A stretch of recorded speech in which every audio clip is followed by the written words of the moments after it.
The quilt I made for my granddaughter still smelled of pine and old love.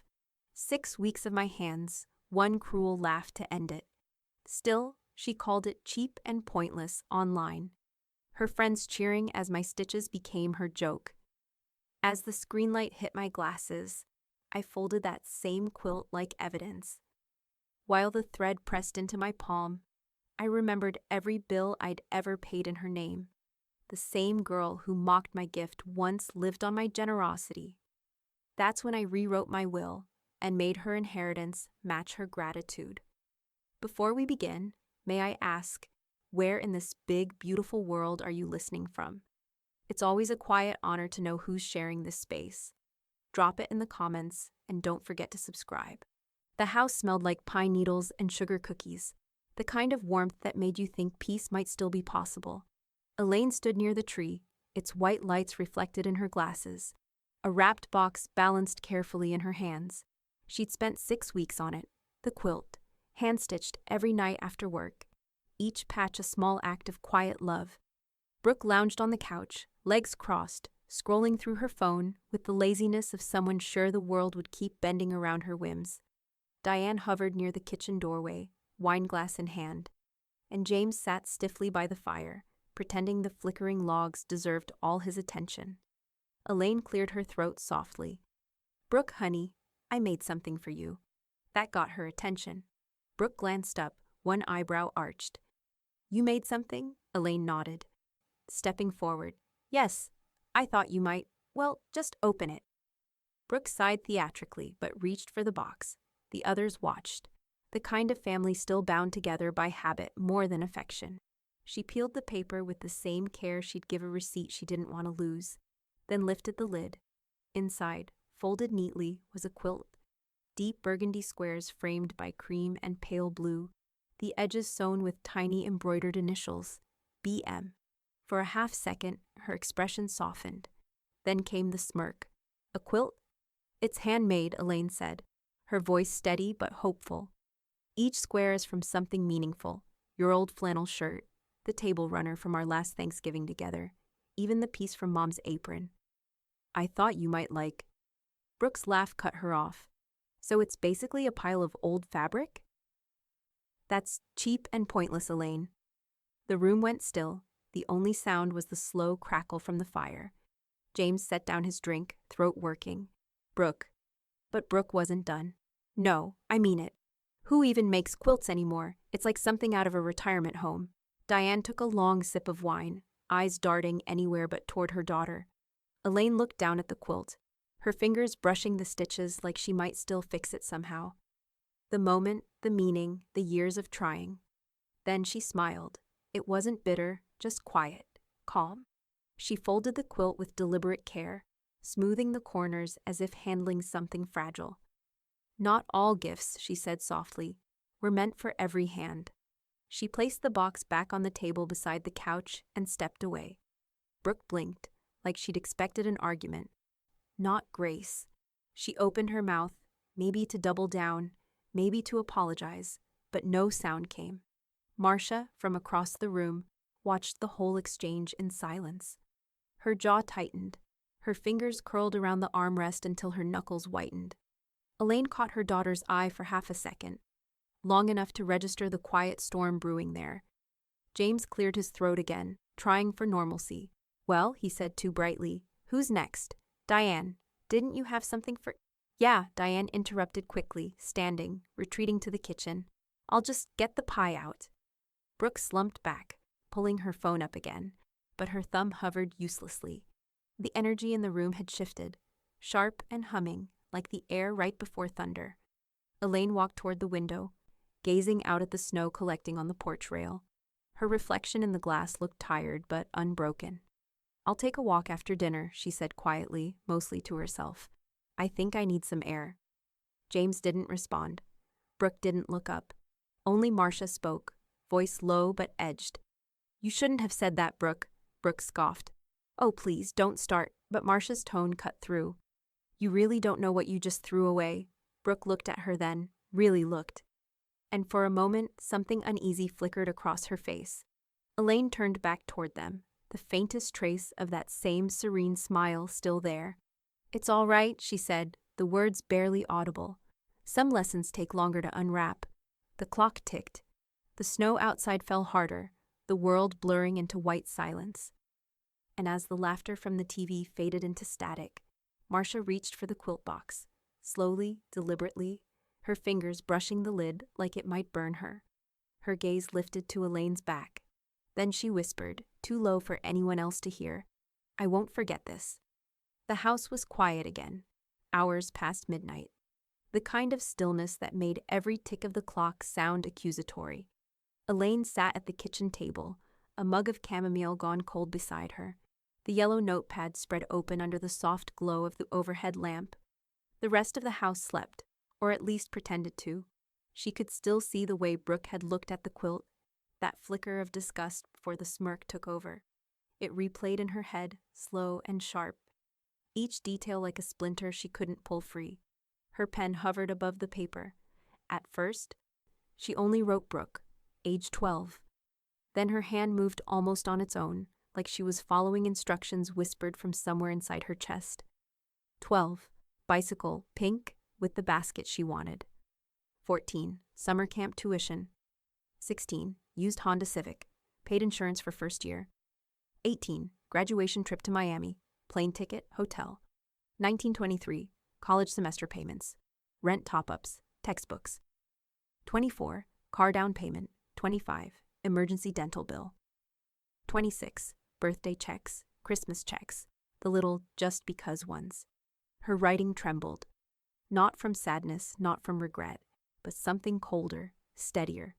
A recognition that generosity, when left unmeasured too long, becomes invisible. From the hallway came a soft creak. Marcia's shadow appeared in the doorway, hair tousled, sweatshirt half-zipped.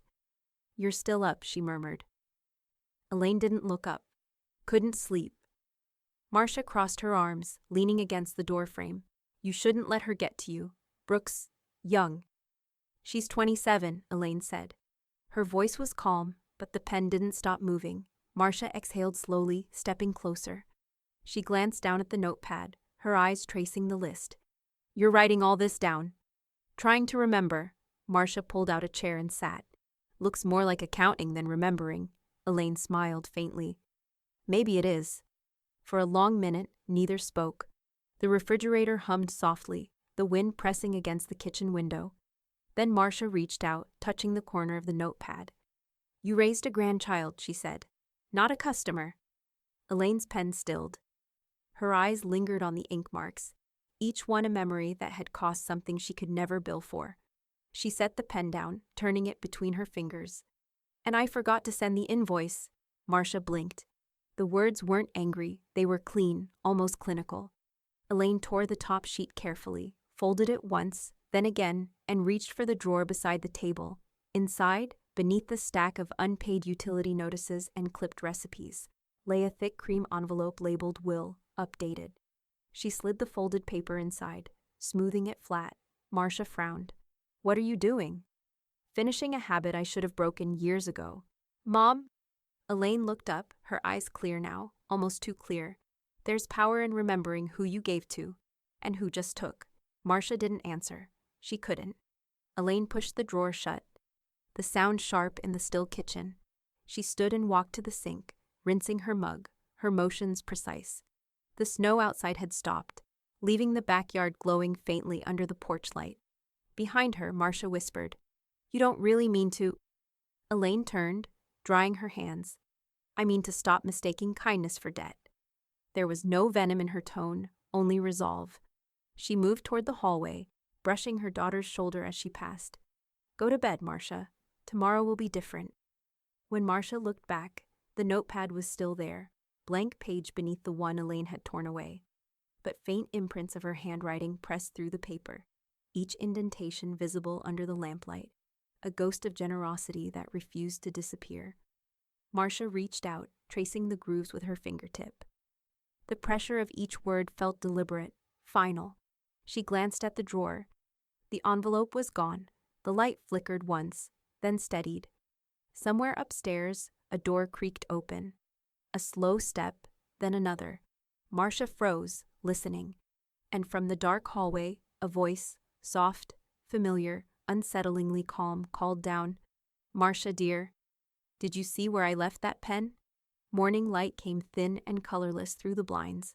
Elaine sat at the kitchen counter, her glasses perched low on her nose, scrolling absently through the tablet Marcia had set up for her months ago. She was checking weather updates, then the local news, then, without meaning to, she drifted onto Facebook. It was there, between photos of a neighbor's holiday decorations and someone's dog in a Santa hat, that she saw it. A repost. The caption above it read, "Brooke always cracks me up, she's relatable." The image was a screenshot from Brooke's own page. A photo of the quilt, creased from its box, the colors slightly dulled in the phone's flash. And above it, Brooke's caption, "When your aunt thinks you're turning 80 instead of a 27, homemade horrors, thanks but no." Beneath the photo, the comment thread was a carnival. Laughing emojis, gifs of eye rolls, friends chiming in with, "OMG, stop, that's tragic." And I'd use it as a picnic blanket for the dog. But halfway down, the tone shifted. "Didn't she pay for your first car? Wasn't that the aunt who covered your tuition? Careful, Brooke. Karma's not a good follower to have." Elaine's finger froze above the screen. The tablet light reflected faintly off her glasses, and for a moment she didn't move at all. The post had been up for nearly 12 hours. Hundreds of reactions. Dozens of comments. She could hear the hum of the refrigerator again. That same sound from the night before. Steady, indifferent. Her thumb hovered over the comment button. For a fleeting second, she imagined typing something simple. Something sharp but polite. "You're welcome." Instead, she locked the screen. The silence that followed was heavier than any argument could have been. She rose, went to the printer on the desk in the corner, and reopened the tablet. The faint whirring started as she hit print, and a single sheet slid out. A glossy record of betrayal in 8x11 color. Elaine waited for the ink to dry before folding the page with meticulous care. Once, twice, then into a perfect square. She slipped it into a plain white envelope, sealed it, and wrote one name across the front. Henry Graves. The phone on the wall still had its coiled cord. She lifted the receiver, dialed from memory. 3 rings, then a man's voice answered, warm but cautious. Henry Graves speaking. "Henry," Elaine said evenly. "It's me." A pause. "Elaine? Well, haven't heard from you in ages." "I know, but I think it's time we reopen my file." His tone shifted immediately. "Are you sure? You signed off on everything last year." "I was premature," she said simply, "and I've remembered a few items that weren't accounted for." He hesitated, then cleared his throat. "Understood.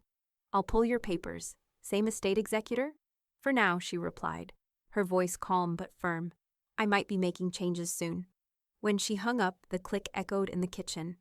An hour later, her phone buzzed with a new message. "Brooke, hope you're not upset, just jokes a lull. You know how people are online." Elaine read it twice, then again. Her reflection glinted off the screen, lips pressed thin, expression unreadable. She typed back slowly, each letter deliberate. "Elaine, you're not that funny, dear." She hit send and set the phone down beside her coffee cup. Outside, the wind had started again, sharp and cold against the window panes. The snow that had seemed soft last night now looked crusted and gray. Elaine turned toward the drawer where her will rested. She opened it just long enough to tuck the new envelope beside the others. The cream paper made a faint whisper as it slid into place. Then she noticed something strange. The notepad she'd used last night was missing from the counter. Her gaze flicked to the hallway, empty. Then to the stairs, silent. Only the faintest indentation on the tablecloth showed where the pad had been. For the first time that morning, Elaine smiled. Not kindly, not cruelly, but knowingly, because someone else in the house had started remembering too. And remembering, Elaine thought, was the first step toward settling accounts. The law office smelled faintly of old carpet and lemon polish. The sort of place that had seen too many quiet reckonings. Elaine sat across from Henry Graves, her purse neatly at her feet, a leather folder resting on the polished oak desk between them. Outside, the snow had turned to freezing rain, tapping against the window in a steady, relentless rhythm. Henry adjusted his reading glasses and leaned forward. His office was lined with framed diplomas, a few fishing photos, and one yellowing newspaper clipping of him shaking hands with a mayor Elaine barely remembered. He cleared his throat. "You said you wanted to make amendments, Elaine. You came prepared, I see."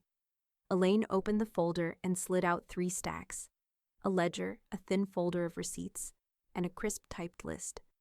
"I've kept better records than I realized," she said, almost to herself. Henry flipped through the pages. Tuition payments, car loans, medical bills. He looked up. "This is extensive." "It should be," Elaine replied. "It's a lifetime ledger."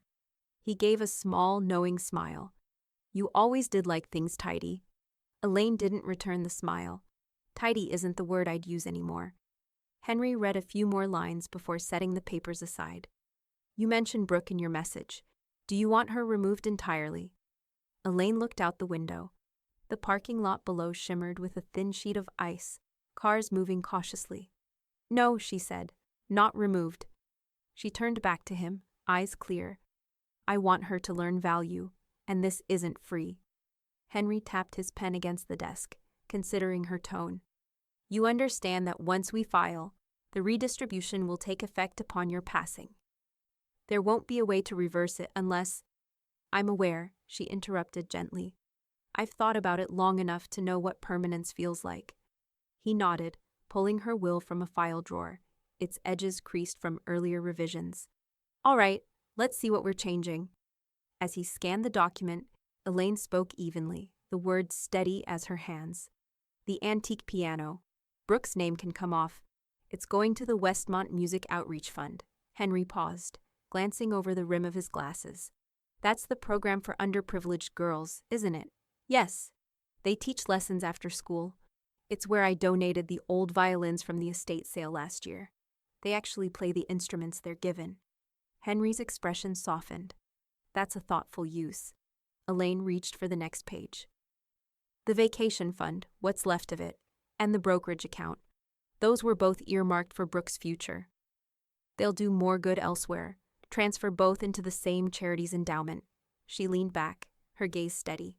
"Let her learn that worth is something you build, not inherit." Henry scribbled a note in the margin. "Understood. Do you want to retain the clause about contesting the will?" Elaine's voice cooled slightly.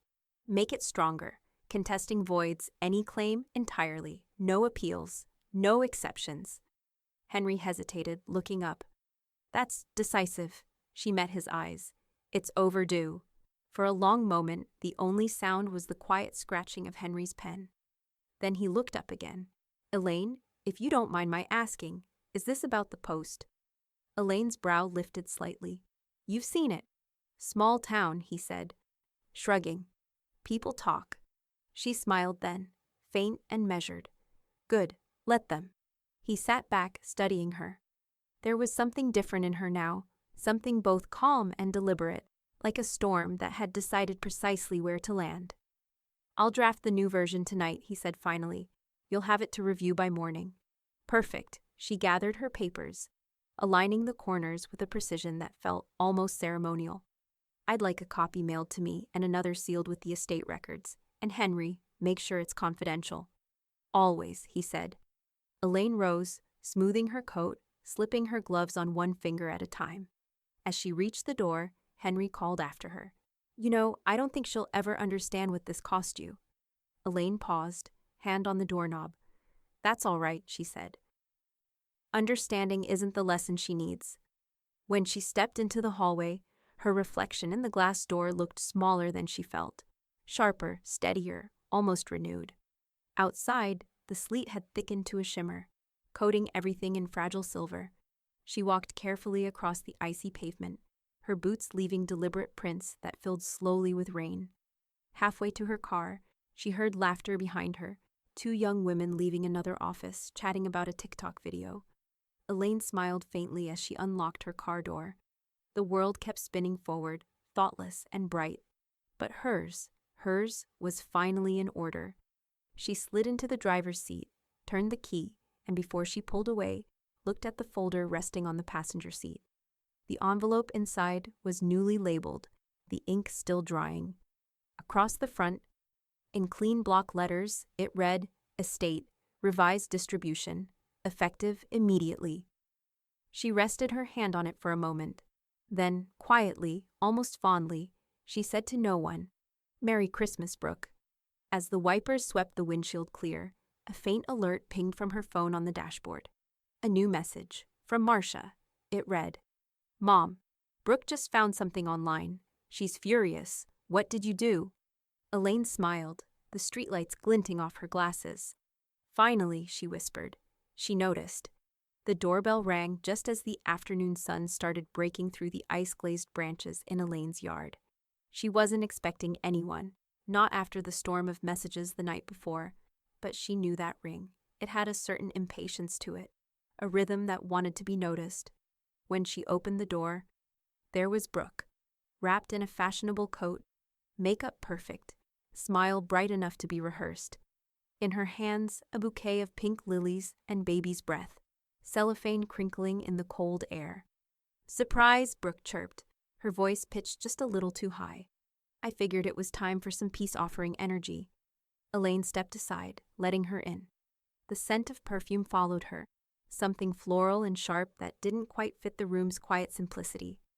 I didn't mean to sound ungrateful, Brooke said quickly, setting the flowers on the kitchen counter like a prop. That post, it was just a dumb joke.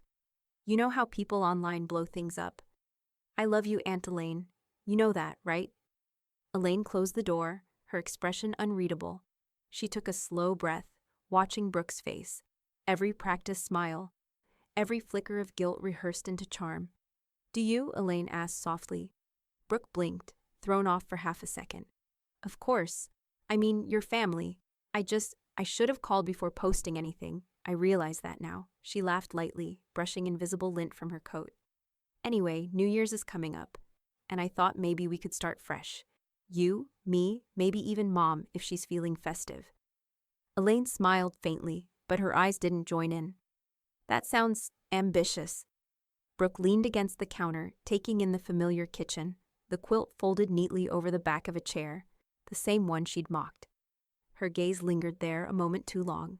So, she continued, forcing brightness back into her tone, I actually wanted to ask you something small. I'm planning a New Year's trip with friends, Aspen. Just for a few days, and well, the flights got crazy expensive last minute. Elaine tilted her head slightly. Ah, Brooke laughed, waving a manicured hand. I'm not asking for a big thing, just a short-term loan.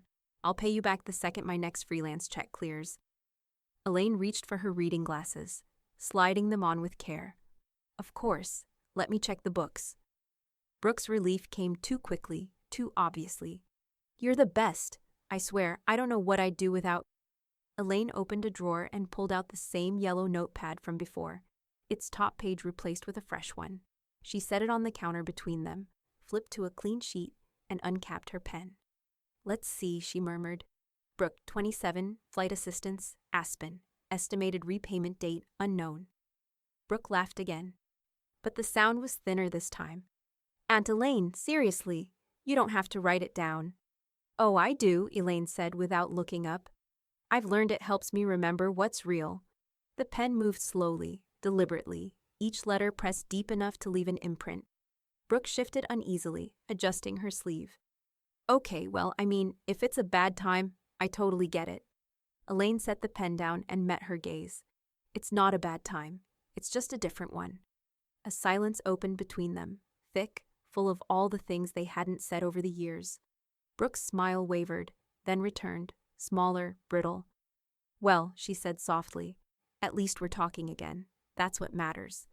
From the hallway, a voice broke the stillness. Marcia. She stepped into view, arms crossed, eyes cool as steel. You've already packed her generosity into your luggage, Brooke. You just came back for the receipts. Brooke's head whipped around. Excuse me?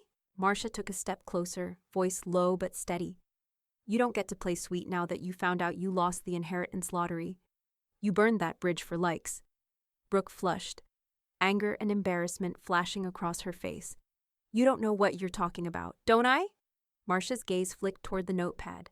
I saw the file she sent to Henry Graves. Elaine's eyes narrowed slightly, but she didn't speak. The two women stood across from each other, one furious, one coldly calm, and in between them, Elaine, the quiet center of a storm she had stopped pretending wasn't hers to control. Finally, Elaine picked up the bouquet and handed it back to Brooke. "You should take these. They don't belong here." Brooke stared at her, speechless. Elaine smiled politely. "And next time, dear, send the thank you before you need something." The words landed like glass, breaking in a quiet room. Brooke's mouth opened, but no defense came. She clutched the flowers, turned on her heel, and left. The door closed behind her with a sound that was more final than loud. Marcia let out a slow breath. "You think she'll come back?" Elaine watched through the front window as Brooke's car backed out of the driveway, the tires slipping slightly on the melting ice. "Oh yes," she said softly. "But next time, she'll bring lawyers instead of lilies." Marcia frowned. "And you're ready for that?" Elaine's reflection in the glass smiled faintly, a glint of steel behind her calm. "I was ready the moment she called my love a joke." Outside, Brooke's car vanished down the road, but the faint sound of spinning tires lingered in the air, like a warning that hadn't quite found its end. And in the quiet that followed, Elaine tore the top page from her notepad, folded it carefully, and slipped it into the envelope marked Henry Graves, addendum pending. The washing machine hummed in slow rhythm, filling the house with the sound of purpose. Elaine stood at the counter, folding laundry with deliberate hands. One towel, one dishcloth, one quilt. The quilt. It looked softer now, restored from the crumpled state Brooke had left it in. The burgundy squares glowed faintly under the morning light, the pale blue stitching catching at the edges like veins of ice. Elaine ran her hand over the fabric, feeling the texture of memory, the warmth of effort, the quiet hours, the pieces of love stitched where words had failed. When the final crease was smoothed, she laid it across the bed in the guest room, the same one that had sat mostly empty since Marcia moved out. The window there faced east, where the light came in clean and honest. On the nightstand sat a small frame note. "Welcome, Clara. Your room is ready." Clara would arrive tonight, a 19-year-old cellist from Detroit, one of the students funded by the trust Elaine had created in the Westmont Music Outreach. Henry had called to confirm everything that morning. Travel arranged, tuition covered, housing handled. Elaine took a small envelope from her pocket, slid a card inside, and placed it on the folded quilt. The words she'd written were simple. For warmth, not wealth. A. She stood there for a moment, letting the message settle. It didn't need flourish. It just needed truth. By noon, the sky had turned a tender, washed-out blue. Elaine pulled into the driveway of Second Step Women's Shelter with 2 donation boxes filling her back seat. Each was labeled in her tidy handwriting, designer bags, gently used, winter coats, assorted sizes, shoes, good condition. The woman at the front desk, a middle-aged volunteer with kind eyes and tired hands, greeted her with practiced gratitude. "Thank you, ma'am. Every bit helps." "These aren't bits," Elaine said quietly. "They're beginnings." The volunteer tilted her head, curious, as Elaine lifted the lid of the first box. Inside lay Brooke's carefully curated past, the handbag she'd bragged about, the heels still wrapped in tissue, the untouched cashmere scarves from holidays Elaine had paid for. The woman's breath hitched. "Oh, these are—" She trailed off, blinking rapidly. "Most people give what they don't want. This is different." Elaine smiled faintly. "I suppose it finally is." As the staff gathered, sorting through the pieces, one of them, an older woman in a faded red sweater, touched a silk purse gently, like it might shatter. "We'll make sure these go where they'll matter most," she whispered. "I know you will," Elaine said. She reached into her coat pocket, handed the volunteer a slip of paper. "That's the address of Westmont Music Outreach. They'll be sending over some of the girls for fittings soon. They could use something decent for their performances." The woman looked at the note, then at Elaine. "You do this often?" Elaine's eyes softened. "Not enough." By the time she drove home, the sun was dipping behind the tree line, the light turning copper at the edges. She felt something in her chest loosen, the same space that had been clenched tight since Christmas Eve. The house greeted her with quiet, the kind of quiet that wasn't empty but earned. She walked through the room slowly, touching the familiar surfaces, the polished piano lid, the notepad drawer, the framed photo of her and Marcia on the mantel. When she reached the guest room again, the air smelled faintly of lavender detergent. The quilt lay perfectly folded at the foot of the bed, the card still on top. For a moment, Elaine could almost hear the faint echo of music, the deep, resonant hum of a cello warming up, a promise of sound not yet played. She smiled and turned off the light. In the hallway, her phone buzzed once, a notification she almost ignored. Then she saw the name, Brooke. The preview read, "You think you can erase me?" Elaine's thumb hovered over the screen, but she didn't open it. Instead, she walked to her desk, slid the phone into a drawer, and closed it with a soft click. From the front porch, the sound of gravel crunched under tires, a car pulling in. Elaine glanced toward the window. A rideshare sedan idled by the curb, headlights cutting through the early evening fog. A young woman stepped out, clutching a cello case and a worn duffel. Elaine exhaled slowly, the smallest smile returning. "Right on time," she whispered. She opened the door, light spilling into the dusk. Behind her, in the darkened guest room, the folded quilt caught the last flicker of sunset, a small, patient glow, waiting for new hands to claim its warmth. And as the girl approached, her breath visible in the cold, Elaine felt the strange, steady calm of something finally restored. Not revenge, not triumph, but dignity, the kind that no one could take away again. Monday arrived gray and heavy, the kind of day that made even good news sound muted. Elaine sat at her kitchen table again, the yellow notepad replaced now by a tidy folder of financial statements. Henry's email had come just after dawn, confirmation that all transfers from the closed accounts were complete, the paperwork filed, the distributions finalized. Everything Brooke once assumed permanent was officially gone. Elaine sipped her coffee, reading the confirmation line twice. Estate transfer executed in full. Beneficiaries updated per your directive. The wording was cold, legal, perfect. Outside, sleet spattered the window pane like static. Somewhere in the distance, a church bell marked the hour. She closed the folder and exhaled slowly, as though releasing something that had been stuck in her lungs for years. By noon, her doorbell chimed again, but this time, it wasn't Brooke. Diane stood there, clutching her handbag with both hands, her expression careful. "I thought I should come by," she said softly. Elaine stepped aside. "You thought right." Diane entered with the hesitant grace of someone walking into a courtroom. Her hair was perfect, her coat crisp, but her eyes told a different story. Shallow sleep, too many phone calls. "They told her the account was closed," Diane began, her voice brittle. "Brooke went to pay for a flight, and the bank said there were authorization changes. She's very upset." "I'm sure she is," Elaine said. Diane looked down at her gloved hands. "You could have warned us." Elaine raised an eyebrow. "Warned you?" "I did, Diane. For 27 years. You were just too busy polishing her apologies to notice." The silence after that was sharp. Diane's lips parted like she might argue, but nothing came out. Finally, she sank into the nearest chair, staring at the neat kitchen, the quiet order of it. "She's calling it theft." "It isn't," Elaine replied, her tone flat, factual. "It's correction." Diane's eyes flicked up. "You really don't have any regrets?" Elaine tilted her head. "I have a lifetime of receipts. I'm just settling them." Diane flinched slightly, as if the words were heavier than she expected. "You always did know how to make righteousness sound tidy," she murmured. Elaine smiled thinly. "And you always mistook politeness for permission." They sat there for a long minute, two women bound by blood through others, measuring each other in the quiet. Finally, Diane stood. "She's going to call you," she said softly. "Don't hang up, please." Elaine's eyes didn't waver. "That depends on what she says."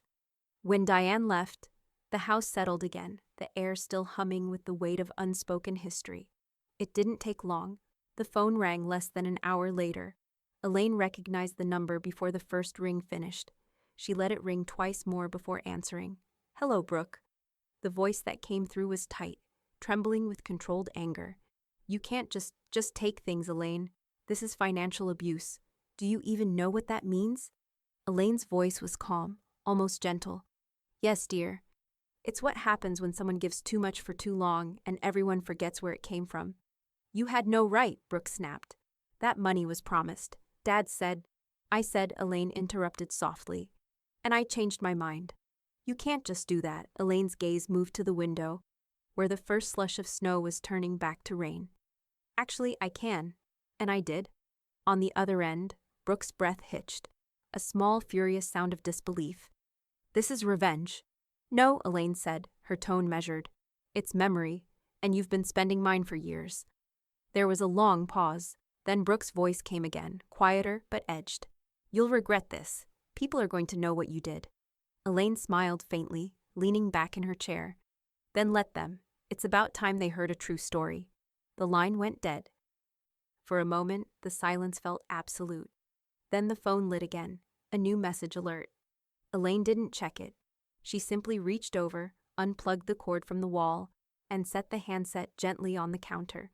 Through the front window, she saw a figure standing near the curb, James, hands deep in his coat pockets, face drawn. He looked up toward the house, hesitated, then made his way to the porch. Elaine opened the door before he could knock. Come in, James. He stepped inside, brushing sleep from his shoulders. You could have warned us, he said, his voice low but steady. She studied him, the good suit, the tired eyes, the man who'd spent years trying to keep peace with silence. I did, she said. You were too busy polishing her apologies to see the warning for what it was. James exhaled through his nose, looking older than she'd ever seen him. You didn't have to do this publicly. I didn't, she replied. The truth just travels faster when people are forced to face it. He ran a hand over his jaw, then looked at her like a man seeing something unfamiliar. She's your blood, Elaine. And I'm hers, Elaine said quietly. But blood doesn't balance books, James. He had no answer for that. After a moment, he nodded once, the gesture of a man conceding a battle he didn't understand. You'll hear from her lawyer, he said finally. I expect I will, Elaine murmured. When the door closed behind him, the echo lingered longer than it should have. Outside, the rain had turned to fine snow again, light, endless, and clean. Elaine stood by the window, her reflection dim against the glass, and whispered, Correction complete. But as she turned away, her gaze caught something on the corner of the desk, a small unopened envelope. Her name written in careful, unfamiliar handwriting. It wasn't from Henry. She picked it up slowly. The return address read, Westmont Music Outreach, Detroit office. Elaine hesitated, her heartbeat quickening. She slit the envelope open. Inside was a single sheet of stationery, handwritten in neat blue ink. Dear Ms. Walker, thank you. I don't know what I did to deserve your kindness, but I'll carry it with me. The cello is beautiful. The quilt, too. I'll make sure both are never forgotten. Elaine read it twice, her throat tightening. Then she folded the letter carefully, almost reverently, and placed it atop the closed folder marked Estate Final. The house was still again. But this time, the stillness didn't feel like loss. It felt like the sound of something rebuilding itself, quietly, steadily, without apology. And outside, the snow kept falling. The law office smelled faintly of toner and rain-soaked wool. Henry Graves's secretary ushered Brooke into the waiting room with the polite stiffness reserved for people who'd already raised their voices once that morning. Mr. Graves will see you now, she said, then retreated as if from a storm she wanted no part of. Brooke stalked down the hallway, her heels clicking like accusations on the tile. Her coat was designer, her expression controlled. But the tension in her jaw betrayed her. Henry was waiting behind his desk, glasses perched low, a single file open before him. Brooke, he said evenly, please, sit. She didn't. Not at first. You know why I'm here. He gestured to the chair. I do, but we'll get further if you're not looming at me like opposing counsel. The line caught her off guard. She sat, arms crossed, eyes sharp. I want to know exactly what she did. And how you let her do it. Henry folded his hands on the desk. Your aunt, he began carefully, executed an amendment to her estate last month. All legal, witnessed, notarized. Every step was reviewed twice. That's impossible, Brooke snapped. You can't just take someone's inheritance away. There are laws. There are, Henry agreed. And she followed every one. Brooke leaned forward, her voice dropping. What are you saying? Henry turned the file toward her. The first page bore Elaine's signature in steady blue ink. The next listed the assets, funds, piano, investments, and beside each, transferred to Westmont Music Outreach Foundation. "It's firm," Henry said quietly. "Final. Binding." Brooke's eyes darted across the page. "You can't mean she left everything to a charity? A bunch of random kids with violins?" He waited a beat before replying. "She preferred the word students." Brooke's laugh came out jagged. "This is insane. She's punishing me because I made one stupid post. You can't destroy someone's future over a joke." Henry studied her carefully. "Is that what it was?" She froze. "What?" He reached into the folder again and slid 2 sheets across the desk. The first was a printed photo, one she recognized instantly. The quilt, its colors harsh under the glare of her own phone flash. The second was the post itself, comment thread intact. Brooke stared down at the words she'd typed months ago, now fossilized in ink. The laughter emojis, the hashtags, the callous caption. Henry's tone didn't change. "She told me this was the moment her hand stopped being outstretched." Brooke's throat worked. "She gave that to you." "She gave me everything she wanted remembered," he said simply. For a long moment, the only sound in the office was the slow ticking of the clock on the wall. Brooke's hand trembled slightly before she shoved both papers back across the desk. "She'll regret this," she said. Henry didn't flinch. "She won't." "You don't know her like I do," he sighed softly. "I've known your aunt for 30 years, Brooke. Long enough to recognize the tone of a person who's finished giving second chances." Her mouth tightened. "So that's it then? You just sit here and watch her throw everything away?" Henry leaned back, folding his arms. "She didn't throw it away. She redirected it." Brooke's composure cracked for just a moment. A small flicker of panic that turned quickly to rage. "You're all insane, every one of you. You think this makes her noble? It makes her cruel." Henry's gaze softened, though his voice stayed even. "It makes her free." Brooke stood abruptly, the legs of her chair scraping the floor. "She can play saint all she wants, but when people find out, she'll be the one left explaining herself." Henry glanced toward the window, where sleet was starting to fall again, faint and steady. "Maybe, but from where I'm sitting, she doesn't owe anyone an explanation anymore." Brooke opened her mouth to fire back, then stopped. There was nothing left to argue, no leverage, no loophole, no sympathy to exploit. Just a desk between her and a decision already sealed in ink. She reached for the papers again, her fingers hovering over the printed photo. For a heartbeat, something flickered in her expression. Regret. Or maybe recognition. But it vanished as quickly as it came. "She'll regret this," she repeated, voice lower now, quieter. Henry's reply was almost a whisper. "Maybe you will first." Brooke turned without another word. The door shut hard behind her, the sound echoing through the quiet office. Henry stayed seated for a moment, staring at the photo still lying on his desk.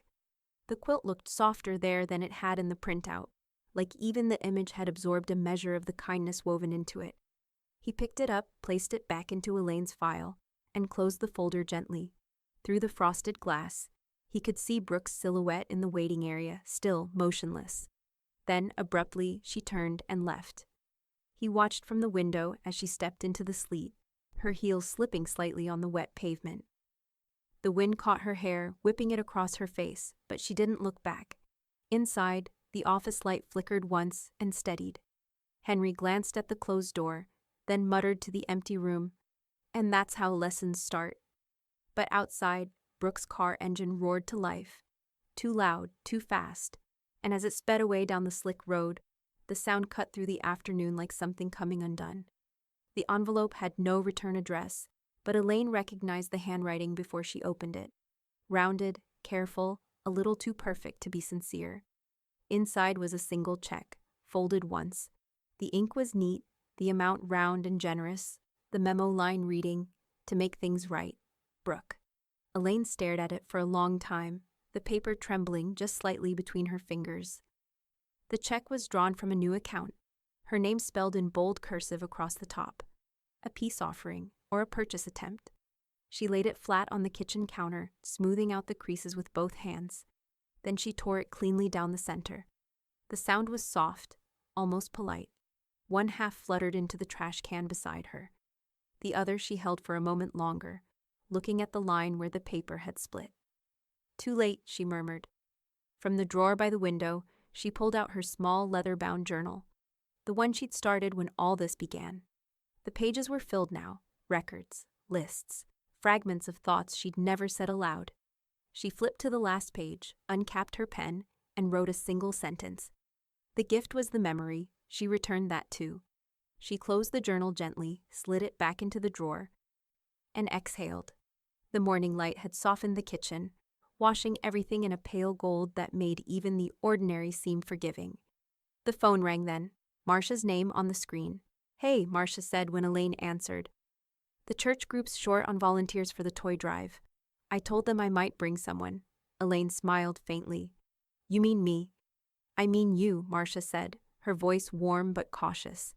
"It's nothing fancy, just delivering gifts and instruments to the community center. Thought you might like to see where some of your donations ended up." "I'd like that," Elaine said quietly. By late afternoon, the church van was packed tight with boxes, dolls, board games, a few secondhand instruments polished to look new. The sky was a soft gray, the air sharp enough to turn breath into ribbons of steam. Elaine sat in the passenger seat, watching neighborhoods roll by. Houses she'd known for years, porches still wrapped in tired Christmas lights. People carried on, unaware that her life had shifted in quiet, irrevocable ways. The community center was already buzzing when they arrived. Children darted between folding tables. Volunteers in red scarves handed out cocoa. A young man tuned a guitar in the corner, while a woman adjusted the bows on a row of violins lined up like fragile soldiers. Marcia was pulled into conversation almost immediately, leaving Elaine by the instrument table. She reached out, running her hand along the smooth varnish of a violin, the way she once did with the quilt, the texture, the patience built into every layer. "Excuse me," a small voice said. Elaine turned. A little girl stood there, maybe 8 years old, her hair in tight braids, a worn winter coat zipped up to her chin. In her hands, she held one of the violins, its size just right for her arms. "Is this really mine?" the girl asked. Elaine crouched down slightly. "Yes, it is." The girl blinked, as if trying to make the words real. "I've only seen one in pictures. I thought you had to be rich to play one." "Not today," Elaine said softly. "Today you just have to be ready." The girl's fingers brushed the strings, hesitant at first. Then steadier. A single trembling note filled the space, thin, imperfect, beautiful in its bravery. When it faded, the child looked up and whispered, "You're the first person who gave me something beautiful." Elaine felt the words land deep, in the quiet part of her that still hurt when she thought of Brooke. She reached out, touched the girl's shoulder gently. Then it finally landed where it belongs. The girl smiled, clutching the violin to her chest like a secret she'd keep forever. Marcia appeared beside her, eyes glistening. "You okay, Mom?" Elaine nodded, but there was a tightness in her throat she couldn't quite swallow. "Better than okay." As they packed up later, the laughter and chatter fading behind them, Elaine lingered at the doorway, watching the girl through the window. She was still holding the violin, talking animatedly to a volunteer. The scene shimmered slightly through the glass, the reflection overlaying Elaine's own face, older, steadier, finally at peace. Outside, snow began to fall again, slow and deliberate. Elaine tilted her head back, letting the flakes catch in her hair. For the first time in months, the cold didn't bite. It simply reminded her she was still here, alive, accountable, and finally unburdened. As Marcia called her name from the van, Elaine turned toward the sound, her boots crunching lightly over the snow. In the center's window behind her, the little girl raised the violin bow again, beginning a song Elaine couldn't quite hear, but somehow already knew. And for the first time, the story didn't feel like revenge anymore. It felt like release. Spring came late that year, but when it finally arrived, it did so quietly, no fanfare, no sudden bloom, just the steady unfurling of green across Elaine's garden. The air smelling faintly of earth and thawed memory. She sat beneath the old maple with Marcia, the two of them wrapped in light jackets, steam curling from their mugs of spiced cider. The quilt, that quilt, was spread across their knees like a promise that had finally found the right home. The backyard was alive again. Birds picked at the feeder. Daffodils pushed through last season's mulch. Somewhere down the street, a lawnmower started its first groaning run of the year. Elaine took a slow sip and smiled at nothing in particular.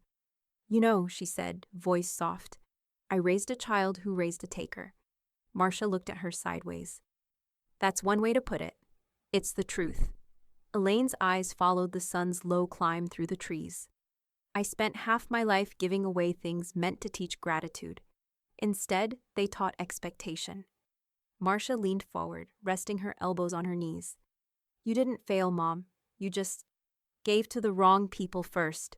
Elaine chuckled under her breath. "And now?" Marcia gestured to the garden around them. "Now you're planting for people who water back."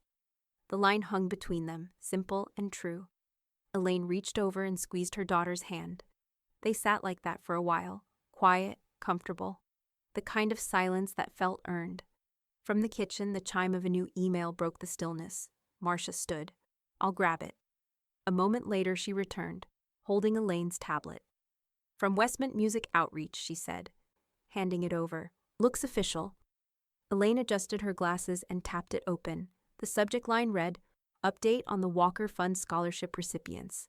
Her eyes moved slowly across the message. "Dear Ms. Walker, we are thrilled to share that your endowment has now funded 6 full scholarships for our young musicians. 3 violinists, 2 cellists, and 1 pianist.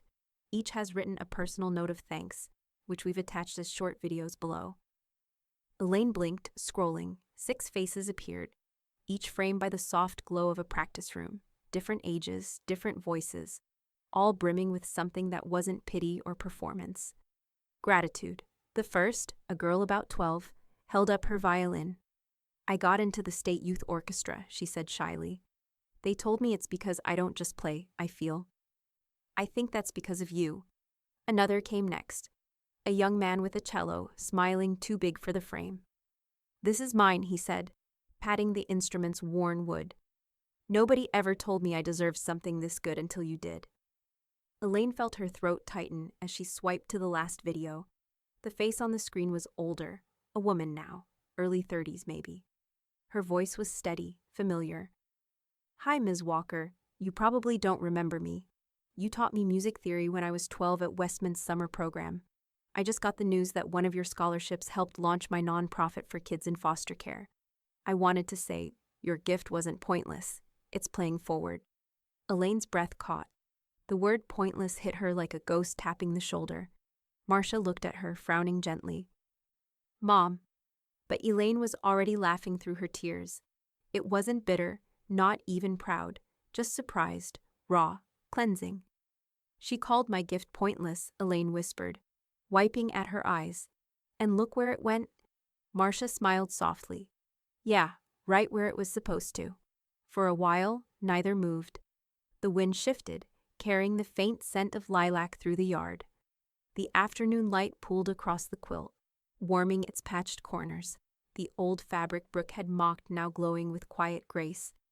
Elaine looked out toward the garden, where the first tulips had begun to open. "You know," she said, "I used to think the loneliest thing in the world was giving without being seen. Turns out it was staying unseen after giving." Marcia tilted her head. "And now?" Elaine's eyes softened, following the slow sway of the flowers. "Now I think loneliness was just the seed. This," she gestured to the house, the garden, the laughter still echoing faintly from her tablet. "This is what grows after you stop watering weeds." The wind picked up, scattering petals across the grass. From the porch, the mail slot clattered. Another envelope sliding through, addressed in Brooke's handwriting. Elaine didn't reach for it. She took another sip of cider instead and smiled. "Some lessons," she said. "Just take a different season to bloom." Marcia followed her gaze toward the sealed envelope, its edge catching the light. "You gonna open it?" Elaine leaned back in her chair, letting the sun fall across her face. "Not today," she murmured. "Today I'm full." And as the garden rustled around them, alive, generous, unguarded, Elaine closed her eyes and let the warmth settle into her bones, knowing that for once, nothing she'd given was coming back empty. The knock came just after dusk, soft but certain, the kind that waited to be answered rather than announced. Elaine paused the kettle, knowing before she opened the door who it was. Diane stood under the porch light, rain clinging to her hair, a paper bag cradled in her arms. "Can I come in?" she asked quietly. "You usually do," Elaine replied, stepping aside. Inside, the house smelled of chamomile and lemon balm. Diane unpacked 2 mugs, a bottle of honey, and a look of apology she couldn't quite name. They sat at the kitchen table, the same table that had weathered every argument and fragile truce their family had ever brokered. "She's angry," Diane said at last, stirring her tea. "But she's scared too." Elaine folded her hands around her cup. "So was I. That's how I learned to give wisely." Diane nodded, eyes on the steam. "She's talking about leaving town. Says there's nothing here for her anymore." "There wasn't before either," Elaine said evenly. "She just didn't notice." The rain softened outside, drumming like distant applause on the porch roof. Inside, the quiet stretched, heavy but not hostile. "I didn't come here to defend her," Diane said finally. "I know. I came because I didn't realize how much of this you were carrying." Her voice wavered. "We all leaned on you like you were built for it." Elaine smiled faintly. "Maybe I was. Doesn't mean it didn't bend me." Diane set her mug down carefully. "There's something else." She reached into the paper bag and pulled out a folded quilt, edges softened by time. "I found this in the donation pile. Brooke must have tossed it." Elaine went still. The colors, burgundy, cream, blue, looked warmer than she remembered. Diane laid it gently across her lap. "It doesn't belong to her anymore," Elaine said, her voice low but firm. "I know." Diane's tone was soft, certain. "I think it always belonged to you." Elaine traced the seams with her fingertips, feeling every memory stitched beneath the fabric. Each one weighted, forgiven. For the first time in years, the quilt didn't sting. It simply existed, honest and reclaimed. "She'll come around," Diane said after a while, "even if it's not to apologize." Elaine looked up, meeting her gaze. "Good, I'm not waiting for one." They both laughed, quiet but real, like women finally admitting how tired they were of carrying things that never asked to be held. Outside, the rain eased to a mist. The house smelled of tea and soft endings. Diane reached across the table, her hand resting over Elaine's. "You did the right thing," she said, "even if it broke something first." "Sometimes that's how light gets in," Elaine replied. The clock ticked. Somewhere far off, a train horn sounded. A low, steady note fading into silence. Diane stood buttoning her coat. "Keep the quilt," she said. "It's not meant to travel anymore." "Neither am I," Elaine said with a small smile. At the door, Diane hesitated. "She'll be all right," she said softly, though it sounded more like hope than belief. Elaine's eyes were calm. "She will be when she learns to make instead of take." Diane nodded and stepped out into the damp evening. Elaine watched the rain fade completely before closing the door. The house smelled clean, new somehow. She folded the quilt once, placed it on the back of her chair, its rightful place, and noticed the answering machine blinking red. One new message. She pressed play. "Hi, Aunt Elaine, it's me. I saw that video, the girl with the violin.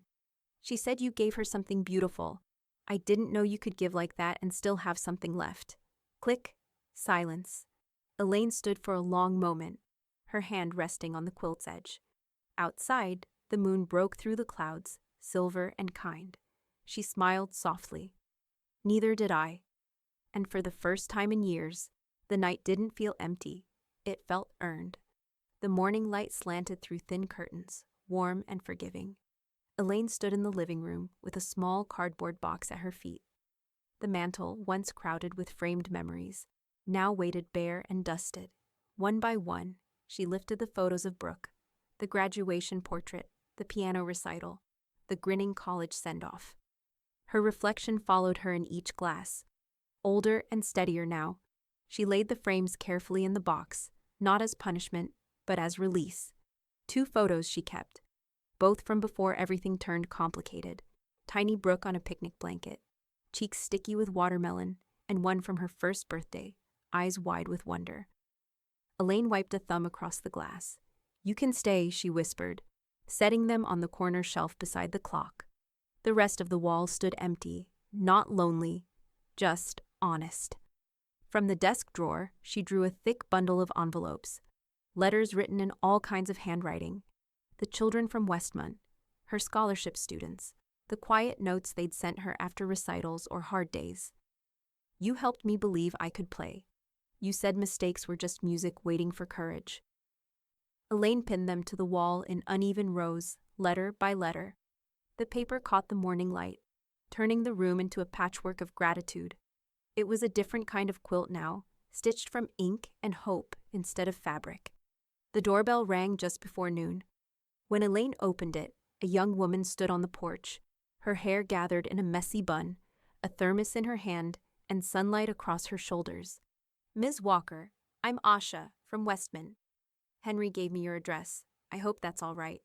Elaine smiled. If you brought tea, it's more than all right. Asha laughed, stepping inside. Chamomile and mint? My grandmother's recipe. She says it keeps kind people grounded. They settled at the table, the same one that had survived so many uneasy conversations.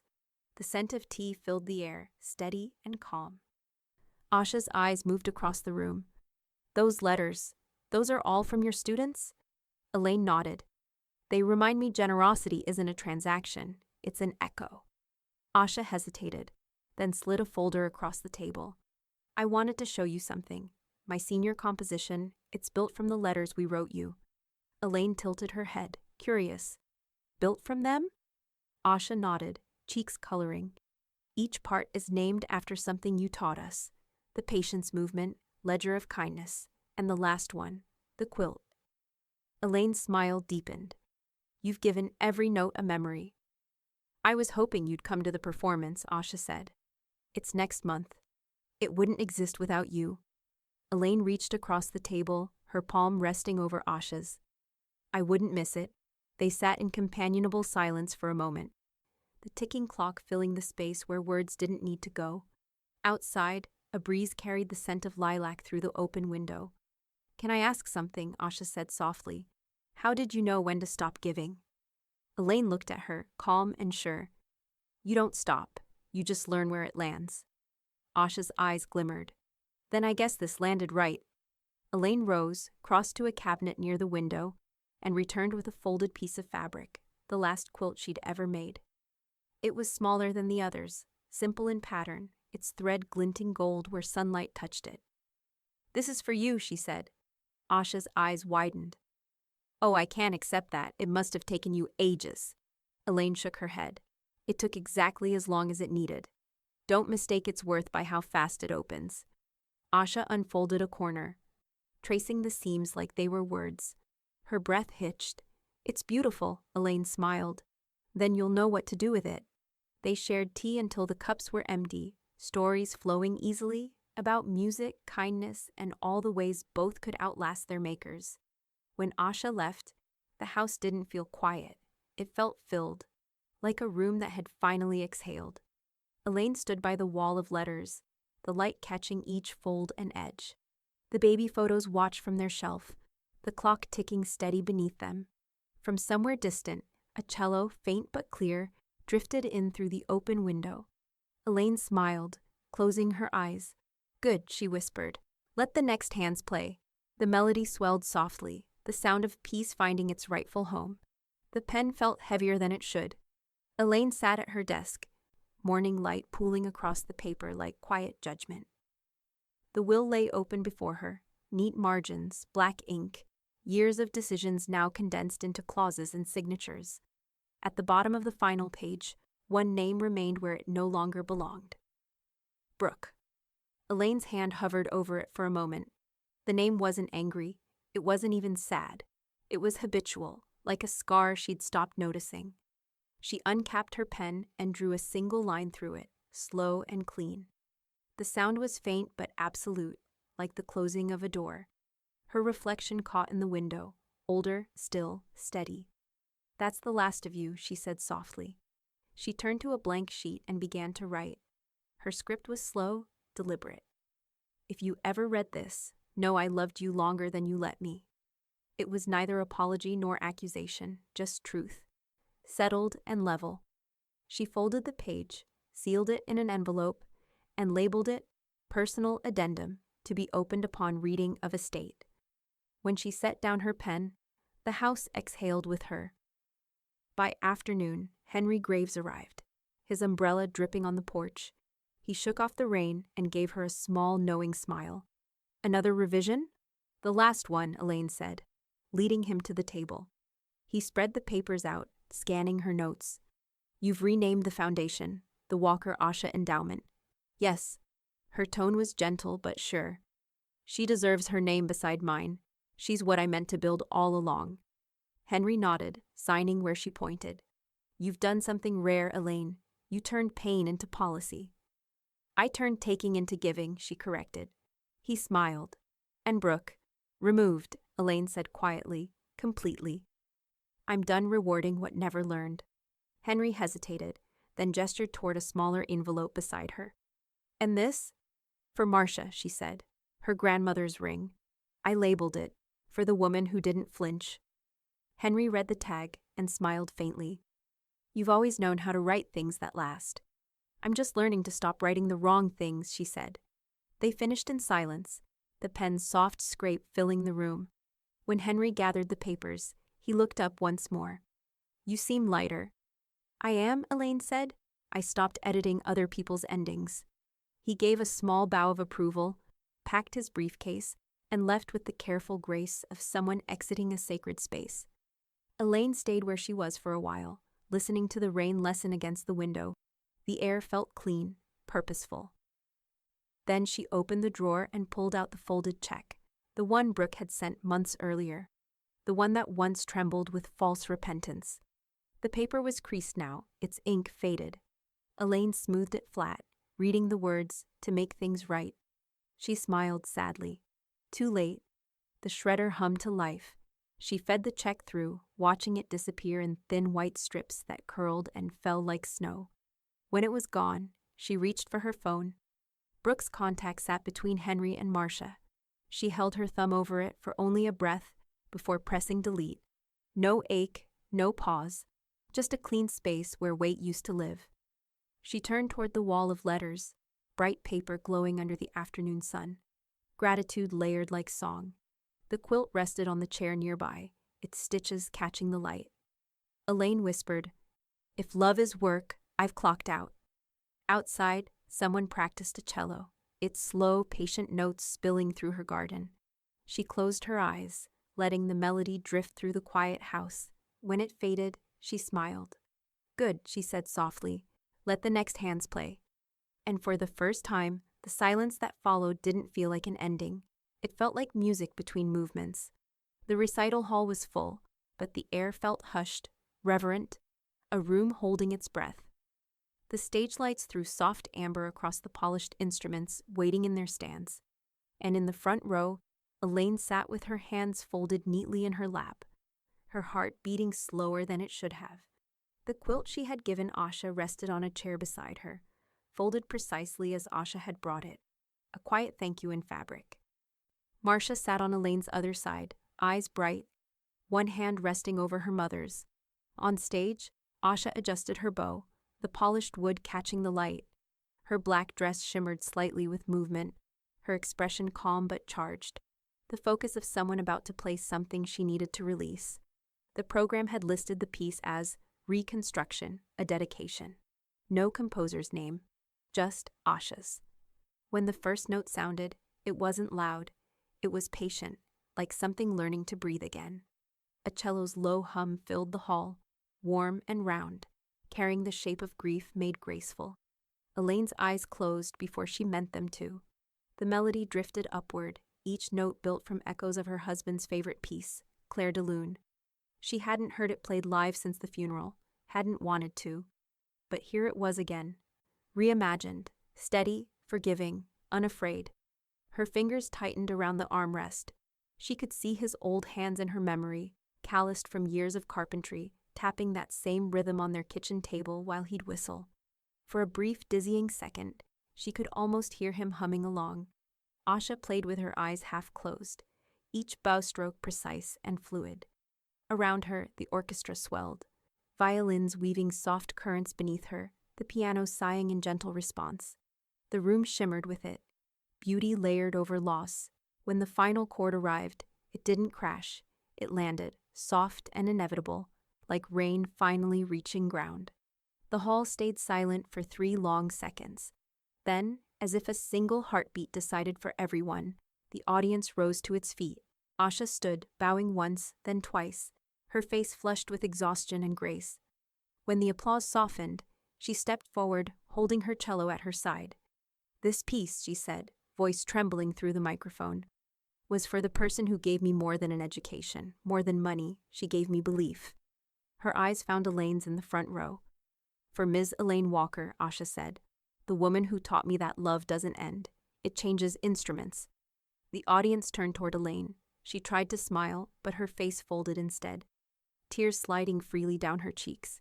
She didn't hide them this time. Marcia reached over and squeezed her hand. "She got the best of you," she whispered. Elaine nodded, breath shuddering.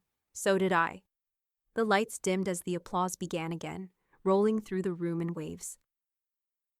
But Elaine's gaze stayed on Asha, who smiled back once. Bright, sure, a reflection of everything Elaine had fought to give and finally found. When the crowd started to move, Elaine stayed seated for a moment longer, letting the sound settle. The hall smelled faintly of cedar and rosin, that sweet mix of polish and persistence. On stage, the young musicians were laughing softly, packing up their instruments. Asha had tucked the quilt around her cello case, carrying it like something sacred. Marcia touched her mother's shoulder.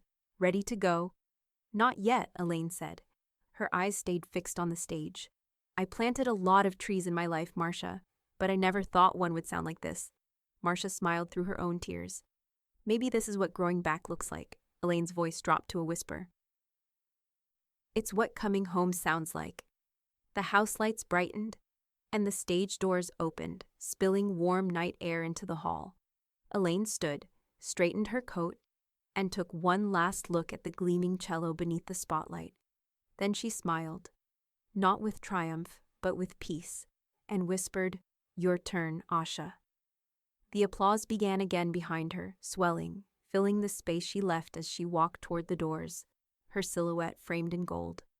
Outside, the spring night waited, alive with the sound of distant music that belonged to everyone now. The snow had come early that December, clean and quiet, the kind that softened sound instead of silencing it. Elaine sat in her study, the same desk where the reckoning had begun 2 years before. The drawers were open, the surfaces clear, every paper sorted, every memory accounted for. The box sat in front of her, sturdy and plain, sealed with twine. On the lid she'd written in her careful hand, "Gifts given." Inside, she'd placed everything that mattered and nothing that didn't. There were ledgers, pages of old handwritten notes, tuition checks, birthdays, Christmas lists, car payments. Not numbers, but testaments. Proof that love, unmeasured too long, had always been her first language. Beneath them lay the letters, the ones from her students, her scholarship recipients, her fellow teachers. Gratitude in ink and smudged pencil. Words she had once read through tears, now folded neatly like completed prayers. At the very bottom was the small leather folder that had once belonged to Brooke, a record of every deposit Elaine had ever made for her. Brooke had called it the Bank of Aunt Elaine. Elaine opened it now for the last time. Receipts, transfers, notes written in her own handwriting, paid in full, covered again, because she needed it. She slipped in one more sheet of paper, the final edition. This wasn't a balance, it was a record of love. E.W. She laid the folder back inside, smoothed the edges flat, and exhaled. The sound came out half sigh, half prayer. Outside, a crow called from the frozen oak. The world had gone still in that way it sometimes did when it was waiting for something to end gently. Elaine rose, brushed the dust from her skirt, and reached for her coat. The mirror by the door caught her reflection, soft lines, silver hair, and eyes that finally looked like her own again. At Henry Graves's office, the air smelled faintly of paper and peppermint. He looked up as she entered, surprise flickering into warmth. "Elaine," he said, rising, "you made it through the snow." "I've made it through worse," she said, with a smile. She placed the sealed box on his desk. This stays with the estate file. Deliver it when it's time. He read the label, then looked back at her. Gifts given, he murmured. A fitting title. I suppose I've been keeping receipts all along, she said. I just didn't realize they told the story better than I could. Henry slid the box gently aside. Are you ready to sign the final version? Elaine nodded. I am. He turned the document toward her. The pen moved easily across the page, her signature a flourish of calm instead of closure. When she finished, Henry watched her for a moment. You seem at peace. I am, she said. I thought my story ended with anger. Turns out it ends with balance. Henry smiled softly. Balance looks good on you. Elaine buttoned her coat, the wool brushing her neck, and took one last look at the office that had once echoed with tension. Now it felt light, complete. She walked out into the crisp afternoon. The air was sharp but clean, the streets dusted with a thin layer of snow that glittered like glass. At the corner, a young family crossed the street, a mother holding her son's mittened hand, and a little girl walking beside them, her small arms wrapped around a patchwork quilt. Burgundy squares, pale blue stitching. Elaine stopped, her breath catching in the cold. The girl laughed at something her father said, spinning once, the quilt flaring behind her like a flag of warmth against the winter. Elaine smiled. Let it be enough, she whispered. The words drifted into the air, dissolving with the snow. She turned toward the parking lot, the faint chime of a bell from a nearby church marking the hour. Her footsteps crunched softly on the frozen ground, each one lighter than the last. In her briefcase was a single typed page Henry had insisted she keep, a clean copy of her statement for the record, written in her own words. As she reached her car, she opened it and read it once more, the way someone might reread a final letter before sealing it forever. At Christmas, my granddaughter called my gift cheap and pointless, so I took back every expensive gift she'd already cashed and left her with the receipt. Elaine folded the page, tucked it carefully into her coat pocket, and looked up. The sky was pale and endless, the kind of gray that promised more snow. She smiled, started the engine, and drove off into the quiet, leaving behind no debt, no noise, and no unfinished love. Just the record, and the proof that it had all finally been enough.